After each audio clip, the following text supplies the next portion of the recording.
Growing on YouTube is really, really hard. And if you're looking for some get-rich-quick scheme, then this is definitely not it. But the thing is, if you keep posting content every single week consistently for many, many years, and if you just keep going, content can completely change your life. It definitely did that for me. And after posting for 2 years consistently every single week, I was then able to quit my job and become a full-time content creator. But trust me, the journey to get to this point was anything but easy. So today I wanted to share my story of exactly how I got here, what the journey was really like, all the highs and the lows, and what I did to keep going even on the days where I just wanted to quit. I'm also gonna talk about, the different ways I monetized my channel over time, which then eventually allowed me to take the leap to full-time creator. So if you're a small creator who is stuck at a low subscriber count, maybe you're super burnt out and just not seeing the results that you want, and you're just kind of sat there questioning like, is this even worth it? My hope is that this video will leave you inspired and way better equipped to keep going even on the toughest days. Good morning, guys. So I'm just grabbing some breakfast right now on the way to the park where I wanted to film today's video. I wanted to try this new format of filming. So I'm not like in my usual bedroom setup with like my fancy camera and the tripod and everything. I just wanted to test out using my Osmo and just vlogging like how I used to do my little solo date vlogs with you guys. Yeah, I'm gonna bring that back because I realize I'm way more comfortable speaking when I'm walking around and,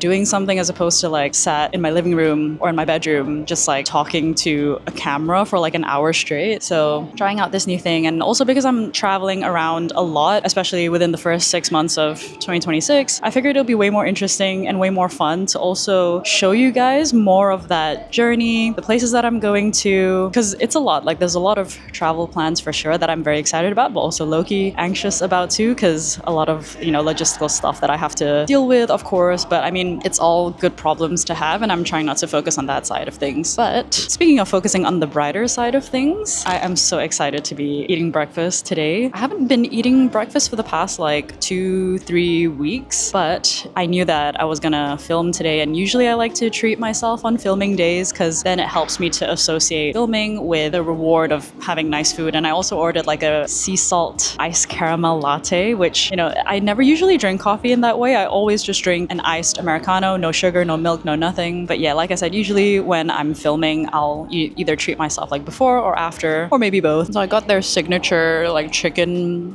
toasty or toast, and they put like an orange peel inside it. And I never thought that chicken and orange and egg would go so well together. It's kind of like having your orange juice in your toast, which is interesting, but I like it a lot. It's really, really good. I got the latte. It looks so good.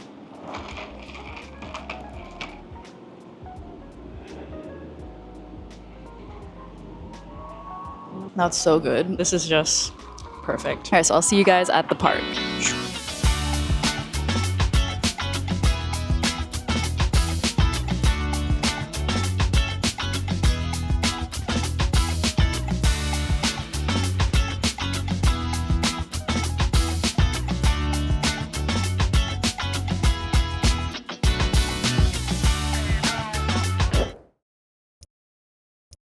So I wanted to share sort of like my content creator journey so far from the beginning until now, just so you guys have a bit more context, because I think it's really important to know like how people got to where they are, and that sort of gives a more realistic image of what it actually takes and how long it takes to also, achieve certain outcomes. So for me, I started my channel back in July of 2023. That's when I posted my first video, and I was still working my corporate job in banking in Kuala Lumpur back then. Since then, I had been posting videos every single week until I quit my job. So that was a whole year. And I officially quit back in March or April of 2024. So I gave myself like that 1 year runway to make videos and to get better at the skill, and to also like kind of figure out how am I going to make this, a financially sustainable solution or a career for myself, if you will. And by that point, I had already built my audience to 14,000 subscribers. So I had like a foundation that that I could work with. Back then, the way that I was monetizing was mainly through AdSense and brand deals, and also like affiliate links here and there, like affiliate commission. But I would say most of it came from primarily AdSense and brand deals. So just to give you guys some numbers, I actually looked back at my YouTube studio. So AdSense in my first year, I got $3,081.66, and that was with 3 viral videos. So I had 3 videos that did 100K, almost 400K, 500K, and then that was purely just like passive income, if you will, from AdSense alone in that first year. And with brand deals, I didn't do too many, like maybe 6 in total, 6 or 7. And each time they would pay me between 200 to 300 USD. So that was for like a 60 to 90 second integration. You can kind of see like it's not a great deal of money. Oh, and also affiliate links. So affiliate commissions, honestly, I haven't kept track of the numbers because to me it was just like negligible. Yeah, unless you're getting like tons and tons and tons of views on your videos and they're going viral every single week, then you're not really gonna get that much from affiliate links, to be honest. So you can kind of see from the numbers already, although 3,000 US dollars, especially in Malaysia, is like not small money, like it's quite a lot, but it's definitely not enough for you to sustain a living, and certainly not enough for you to quit your job. And that was sort of the predicament that I was in. Like I was posting every single week, but still relying on all of these uncertain sources of income, or inconsistent sources of income, I should say. When I quit my job, that was back in April of 2024, I didn't quit cold turkey completely. It wasn't as if I didn't have an income source coming in. So what I did was I did something a little unconventional. I moved to Australia under a working holiday visa. And what that visa allows you to do is to work part-time or full-time, or just work any job really. And you can earn an income whilst you travel around Australia or have a holiday there. So that's why it's called the working holiday visa. And that was really great because I ended up working part-time at a gym initially for the first 6 months. And that was like 3 days a week. That was enough for me to cover just like my basic, most bare bones living expenses. And that helped a lot. Although I did end up like dipping into my savings a little bit. Like I did allocate a certain amount of money, like 10,000 Australian dollars, just in my like Australia pot, if you will. And that was to have just in case I need it for anything. So yeah, that helped me to really extend the runway a lot more. And it was also good because it gave me more time during the week as compared to my corporate job to make content and to also like figure out how am I going to monetize aside from AdSense and brand deals and affiliate links. So that was when I was also reading a whole bunch about business and coming up with some ideas of like what I could do. And yeah, but I honestly like procrastinated a lot on it. I was just scared to start because I felt like I didn't know what I was doing. And I also felt like scared to start charging people for money to work with me because it doesn't feel natural, you know? Whereas like, to be honest, you are always selling your skills, even if you're working a corporate job, because you're providing the company with some sort of value or your skills or your experience, you know? You're adding value to them and that's what you get paid for, but you get paid in terms of a monthly steady income, like a monthly salary. And yeah, it was just like hard for me to sort of like shift my brain to, you know, I deserve to be paid for my skills and my services, and this is a normal thing that isn't like slimy or sleazy or whatever. So I was working part-time at a gym from July of 2024 until December of 2024. And yeah, that was as a gym receptionist 3 days a week. And that was more or less enough for me to cover my basic living expenses, like the bare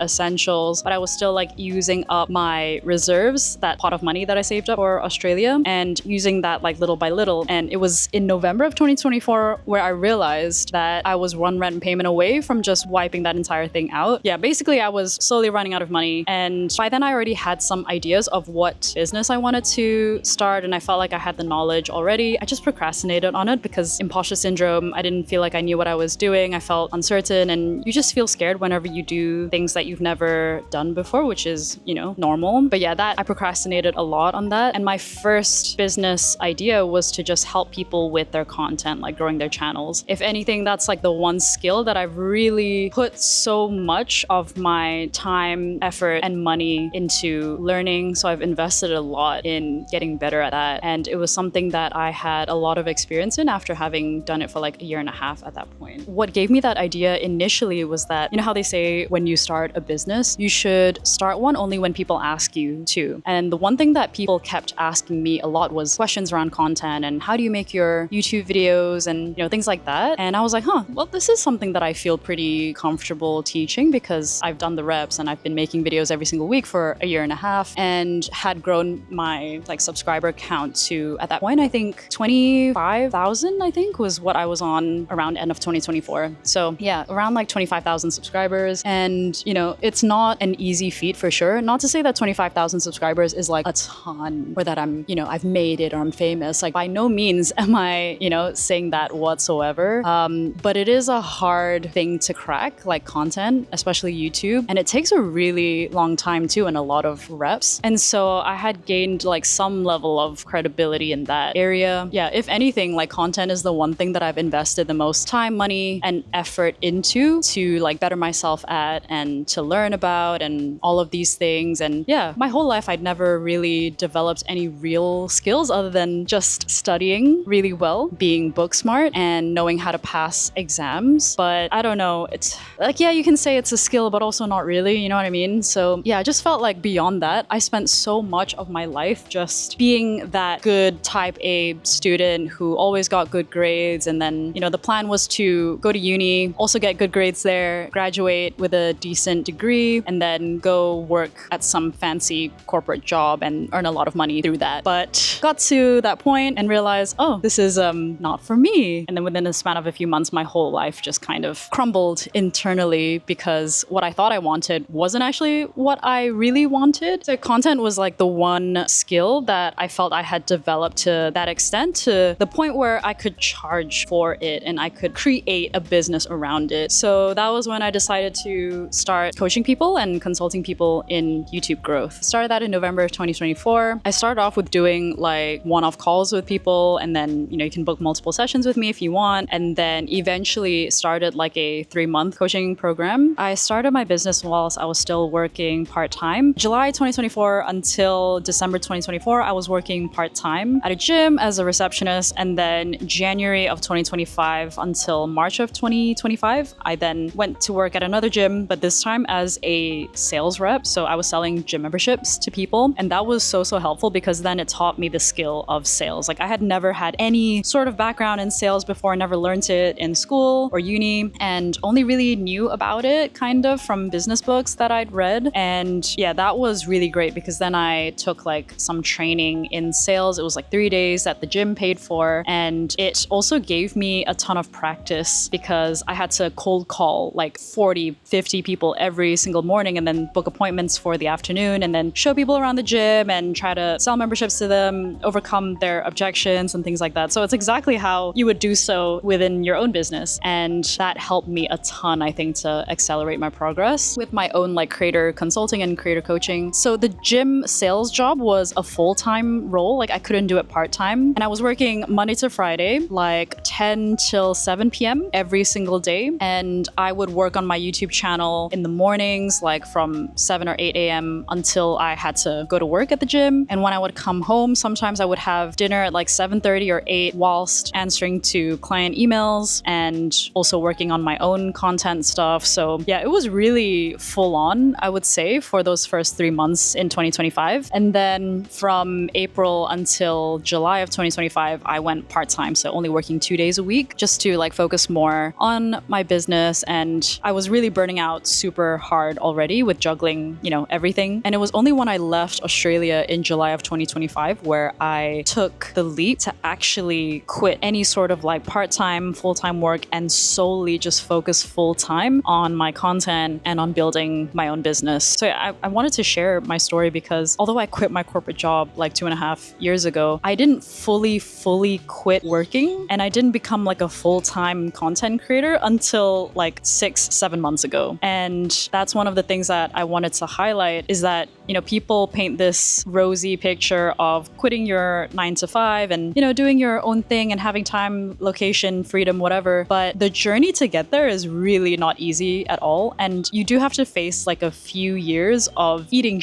which is that you're juggling your full-time job or part-time job with also trying to do your side hustle whilst you're trying to create content and build an audience, create a business for yourself and try to grow that in your spare time, whilst you're also trying to get 7 and 8 hours of sleep every single night, have a social life and meal prep for yourself and go to the gym and take care of your health and all the rest. So it was not easy at all. What kept me going was the vision that I had for my life and how badly I wanted that to become my reality. But yeah, I just wanted to say that it took me a while. It took me 2 years of quitting my 9 to 5 before I then like fully let go of any other stable income sources. So I became a full-time creator 6 or 7 months ago, only when I had proven to myself that I knew how to make money on my own terms, that I could actually, create my own product or service and actually sell that, and also sell that many, many times over. And at that point, I had already started my creator coaching business for about 6, 7, 8 months, around there. Yeah, let's say 8 months. So I had already done that for 8 months, and I had already proven to myself that I have the foundational skills for business and that I really just need to do more reps, do it for a long enough time, sharpen my skills and pick up new skills along the way and just build from there. And so I felt way more confident knowing that I had that foundation. Because being very real with you, the only way that you can become a full-time creator with a small audience, and when I say small, I mean like anything under 100K subscribers, I would say the only sustainable way that you can make a living, if you will, off of content creation is if you have a business at the back end of your channel. Because if you want to rely on AdSense and brand deals, it's such a,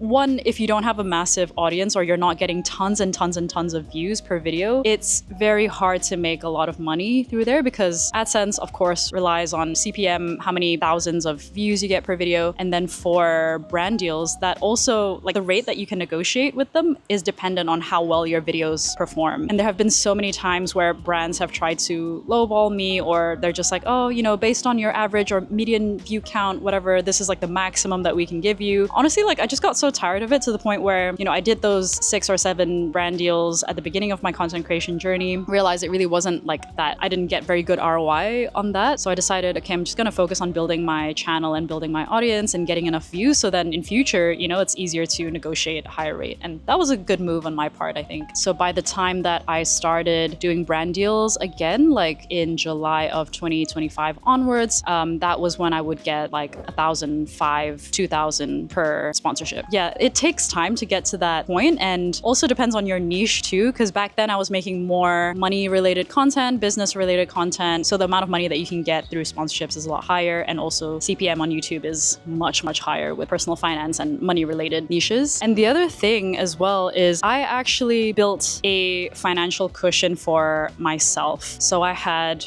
done my business for 8 months, and I had money saved up from when I was working corporate for 3.5 years prior to that. And I also had money I saved up from my gym job too in Australia. So yeah, I had enough of a financial cushion in July of 2025 to really make that leap, fully make that leap into content creation. And yeah, so bottom line is, I feel like I'm rambling. I had a lot of factors that came into play and what helped me to make that decision. I needed to have the financial cushion, the savings, and also knowing I had the foundational skills for business. So that was how I was comfortable enough to make that leap. But again, even with all those factors at play and having those factors aligned, it still was very, very scary and it was tough.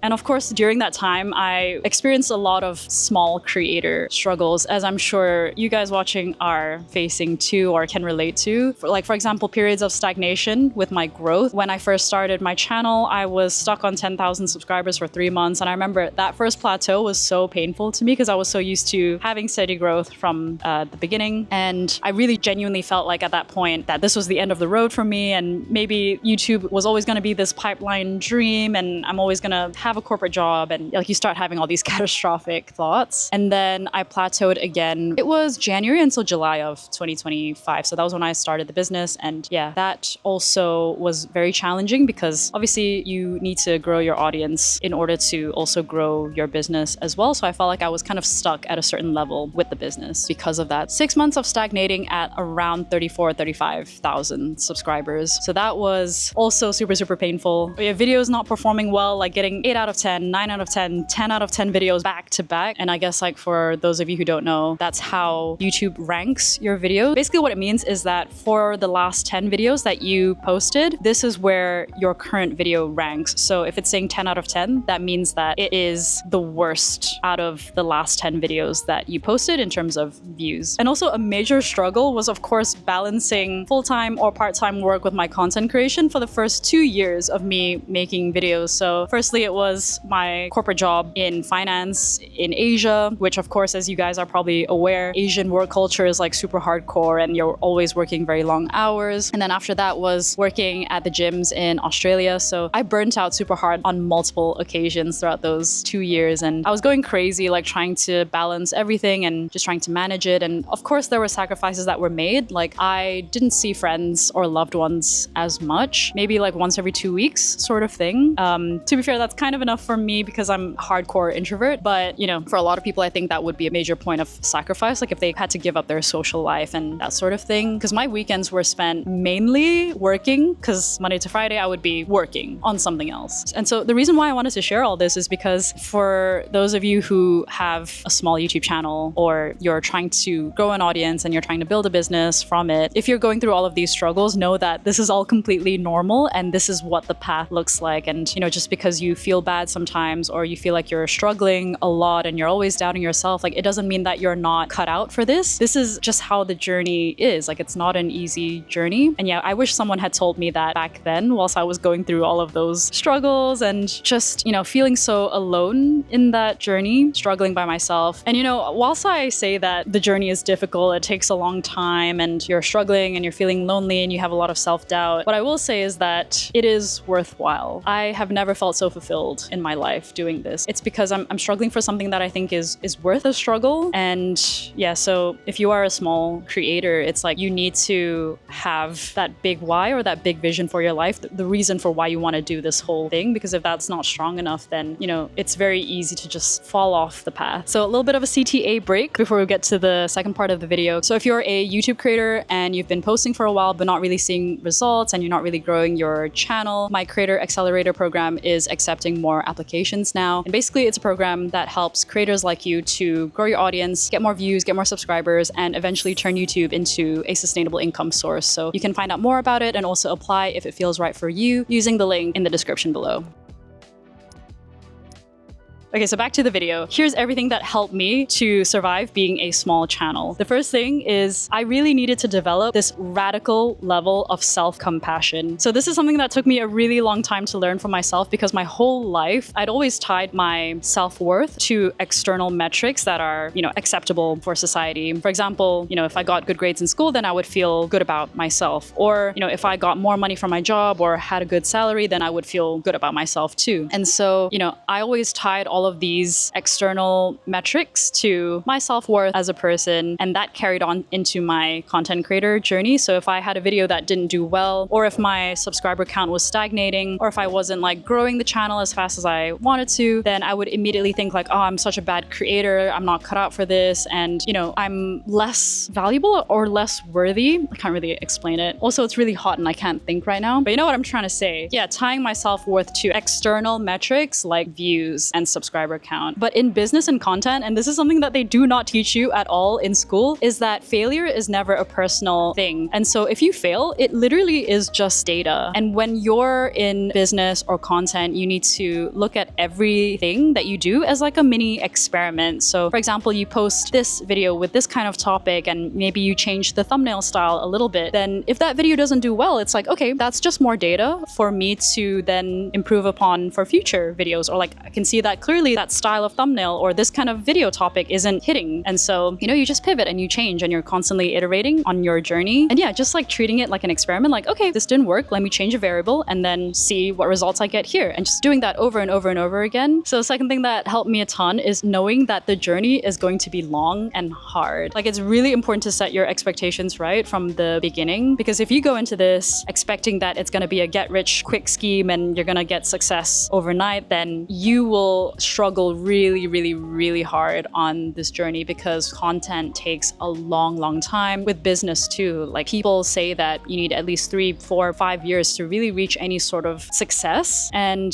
that's the case for the majority of people. There are some lucky people that like, okay, start their first business and then that was it, you know, like they immediately got success from day one, but that's not the majority of people. So you know how I straight away moved to Australia after quitting my corporate job in Kuala Lumpur? For the last few months, I was really anxious in the lead up to leaving Australia because then I was going back to Malaysia. And I remember I sort of had this really unrealistic expectation in my head where in this 1 year, I'm going to have made it. You know, I made this whole big deal on the internet about me quitting my corporate job. And if after a year of doing that, I have nothing to show for it, and then I'm going to feel really embarrassed and I'll feel like a failure. But 1 year in entrepreneurship is nothing. It is honestly nothing. And yeah, I really needed to shift that timeline expectation in my head because I don't know, I think for a lot of us, we've been conditioned to expect things fast and expect results fast because we live in that sort of world where things move fast and everything's very convenient and easy and immediate gratification and whatever. I also brought that mindset into business where, you know, by the end of this 1 year in Australia, it would be nice if I could become a full-time content creator and earning 10K months immediately and just like not struggling at all with business or content and basically like living my dream life, because in my head then it would have justified that big fuss I made about quitting my job, and then other people would look at me and be like, wow, you know, how amazing, like she did that. And it would also prove to myself that it wasn't the wrong decision for me to quit my job. But really that brought me so much unnecessary anxiety because I couldn't sleep very well for a couple months and I was just working myself to the bone because I wanted to catch up to that timeline that I had created in my own head. But it's not realistic. Like 1 year in entrepreneurship is nothing. Like you need 3, 4, 5 years to be super successful, to be stable and growing well in your business, or that's the case for most people anyway. And yeah, that was really hard for me to accept. So I think if you just constantly remind yourself that this is a long game journey and it's going to take a while, and you know, you shouldn't care about what other people say or what other people might think. You just, you know, stay in your lane and take the timeline as it comes and not try to rush things, because things will work out, just not right now. A massive game changer for me in my journey is having other people on the same journey, other creator friends that I met online that I reached out to or they reached out to me. At the beginning, I joined like this YouTuber course and there was a community as part of it. So I joined like this mastermind group. We had calls every Saturday together and it was nice, like having that accountability. So that helped me to stay consistent with content, and that also helped me to just, you know, have other people to rant to, share struggles with, talk about experiences with, and you help each other, you know. It's so powerful. And honestly, like that's one of the best things that YouTube has given me, aside from, you know, time and location freedom and all those things that you would expect. But yeah, just the friendships that I've been able to make with people from all over the world, people with similar values and, you know, who want to start their own business, who are making content. Like that's honestly been one of the best parts of this journey. And I also recently joined like this group coaching program. That's been super helpful too, not just in terms of like giving me business and content advice, but just like seeing others win and learning from other people, getting their input on my problems and my struggles. Like it's so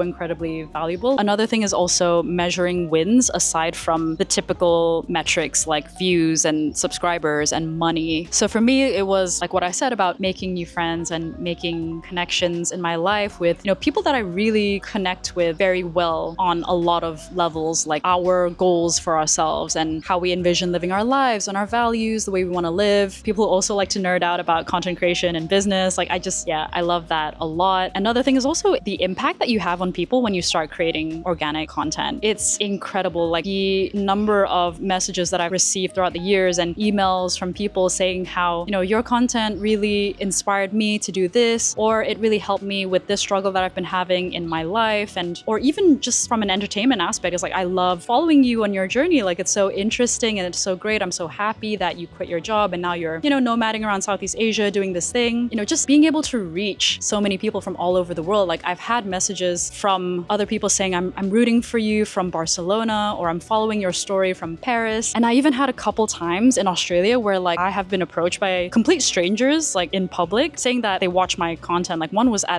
one of my gym jobs, and then one of the guys at the gym like told me that he watches my content, which is crazy. And then I was working in State Victoria Library, and then this girl comes up to me and she was like, I'm sorry, do you make YouTube videos? videos by any chance? She recognized me, and then we just had such a wholesome conversation, and she was saying how much she really appreciated my content and stuff because she also did a massive change in her life where she quit her job and then she moved to Australia to pursue this like other thing, like she was doing her master's. And yeah, just also the YouTube comments that I get from people saying how much I help them in not only their content creation journey, but also their self-improvement journey, their personal finance journey. It's honestly the most rewarding thing ever, knowing that you can impact someone's life in that way, and you know, complete strangers too. Another way to survive being a small channel is you also need to be happy throughout this process, because it is a long and arduous journey, as I've said before. And where I got this wrong at the beginning was I felt like I needed to hustle and grind my way to success, and that I needed to just keep pushing myself and keep grinding, and that, you know, I don't deserve to be happy whilst I'm building things up because I'm not at the stage where I want to be yet. But that was the completely wrong way to go about it, because I burnt out so many times, like especially in 2025 last year. Every few months I would have really bad bouts of burnout, and I would not be able to work for like 2-3 weeks maybe at a time, and I would just become a complete vegetable. So it really was just counterproductive in that sense. And what I realized is that if I just take things at a much more, you know, slower, reasonable pace, I really made sure to take care of my health and not overwhelm myself with to-dos all the time and pack my schedule and trying to optimize for productivity like 24/7, then, you know, I might actually get more done. And when you're happier, then you will be more productive as a result. So one way that I've been doing that this year is, you know, going on my whole digital nomad journey. I moved to Chiang Mai, Thailand in early December, and I was living there for a couple months until end of January. Now I'm back in Kuala Lumpur, back home for a couple weeks just to do some like medical checks and admin life stuff. But then after this, I'm gonna head over to Da Nang in Vietnam. I'm gonna stay there for a couple months, and then more travel plans later, but I'll reveal that in time. So yeah, like I love the fact that, you know, I can still be in work grind mode, if you will, or still be productive with building my business and growing my audience whilst also having fun along the way and just accepting more adventure into my life. And yeah, that was just my way of making the whole journey more joyful for me, which honestly helps a ton. So, you know, other than that, it's also just doing things that help to maintain my health and help keep me happy, like sleeping well, eating well, like cooking for myself, and then also going to the gym a few times a week. So yeah, the bottom line is that it's so important to find ways to make the journey a happy one for you, because it's going to be a long journey for sure. The last thing is also just having systems in place to help you stay consistent. So this is more like practical advice, I would say, because there's a lot of work involved in content creation and also running your own business. And the way that I can sustainably do this is by outsourcing help for certain parts of my content creation process, and also using certain tools to make it much easier, faster. So for example, I have outsourced my editing completely, like fully since July of last year. So it's been like 6-7 months that I've had a full-time editor. And then when I was also working full-time at the gym, like as part of the sales rep role, that was when I first started my business. And yeah, I also had an editor who helped me out for those 3 months. Highly recommended, especially if you have the budget for it. And yeah, just using a whole bunch of tools, like, I mean, AI, of course, ChatGPT, and then if you want to make thumbnails, like Nano Banana. Oh, and also before I started outsourcing my editing, I used to use Recut, which was a really great tool to automatically just remove all the silences and awkward pauses from my clips and then clean up my footage, basically. And that helped to cut my editing time in half. Oh yeah, for a time, I also outsourced my thumbnail creation. That also helped a lot because I didn't enjoy doing thumbnails and it took me a long time. But like nowadays, and for most of my YouTube journey, I have been doing my own thumbnails because now I'm used to it and now I know what makes a good thumbnail. Having a centralized system where you keep track of all of your content, your scripts, your scheduling, and all of that, it's so helpful. And if you guys want to steal like my exact Notion system, you can grab it in the description below for free. But yeah, that is basically how I run my entire channel and how I keep track of literally everything. So I made sure that it was very easy to use. It's like no fluff and just like very functional. And I also included a video walkthrough on how to use it. Finally, 1 of 10, I started using that tool a few months ago, and so game changing because I used to ideate and research manually through like YouTube search. But since using 1 of 10, it's like done all of that thinking for me automatically, like finding outlier videos for me to take inspiration from. So yeah, super game changing. So yeah, I hope that really helps you guys, like especially if you're a small YouTube channel. I hope that hearing my story, hearing about my experiences and all the struggles and also all the things that helped me to survive up to this point is helpful in your own content creation and business journey. So yeah, thank you for watching. And if you did want more videos on content creation. I posted one recently about how normal people are blowing up on YouTube in 2026. And this is especially helpful if you think that, you're not really anyone special, you don't really have much to offer on social media, and you might be feeling a little bit like, oh, can I really make it on YouTube? I feel like too normal or too average of a person. Then hopefully that video helps to give you some perspective and that anyone can really succeed on social media, especially in 2026, and the reasons why. So you can check that out on the screen here. Okay guys, I'm gonna go grab some nice lunch now, maybe grab a little sweet treat as a reward for filming this video, especially out in the sun. Oh my god, it's hot. It's like 33 degrees Celsius right now. But yeah, I'll catch you guys later. See you in the next video.